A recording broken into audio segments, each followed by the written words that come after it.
كيف تحصل على ثوم بدون رائحة وبفائدة مضاعفة؟ إذا كنت ممن يحبون الثوم فسوف تعشق هذه الوصفة.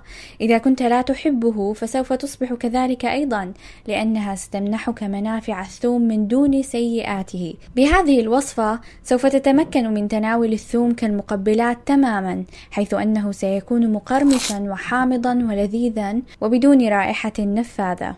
يحتوي الثوم على العديد من الفيتامينات والمزايا الصحية، كما أنه غني بالحديد والزنك والمغنيسيوم والمنغنيز. يعدل الثوم ضغط الدم ويسيل الدم، ويمنع حصول الجلطات والسكتات الدماغية والنوبات القلبية، وهو مفيد لتوسيع الأوردة ولعلاج الثقل في القدمين، كما أنه يخفف مستوى الدهون الثلاثية والكوليسترول. وتجري دراسات حاليا لتبين دور الثوم كمضاد للعدوى والسرطان والالتهابات. بفضل هذه الوصفة سيصبح الثوم لطيفا. إذن وماذا عن منافعه؟ ستتضاعف 10 مرات، حيث تؤمن لكم هذه الوصفة البروبايوتكس أو البكتيريا الجيدة الثمينة التي تدعم جهاز مناعتك وتعالج جهازك الهضمي. وإليك الطريقة الآن. نحتاج أولا إلى كوبين ماء معقم. نضيف إلى الماء 15 جراما ملح، ثم يذوب الملح في الماء بشكل تام.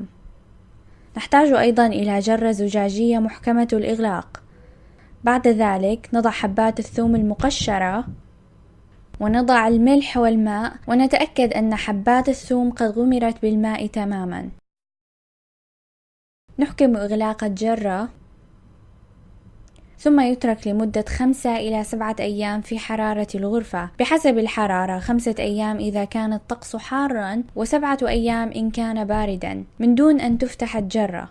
يمكنك استعمال هذا الثوم كالثوم الطازج في أطباق اللحم أو السمك أو الخضار أو في الصلصات والسلطات والبيتزا. كما يمكنك تناول حبات الثوم بدون أي إضافات إن كنت تحرص على تناوله كعلاج، ولن تشعر أنت والمحيطين بك بأي إزعاج. نشكر متابعتكم. لا تنسوا تعملوا اشتراك بقناة Creative Aid والضغط على زر أعجبني، وإذا كان لديكم أي استفسار اتركوا تعليق.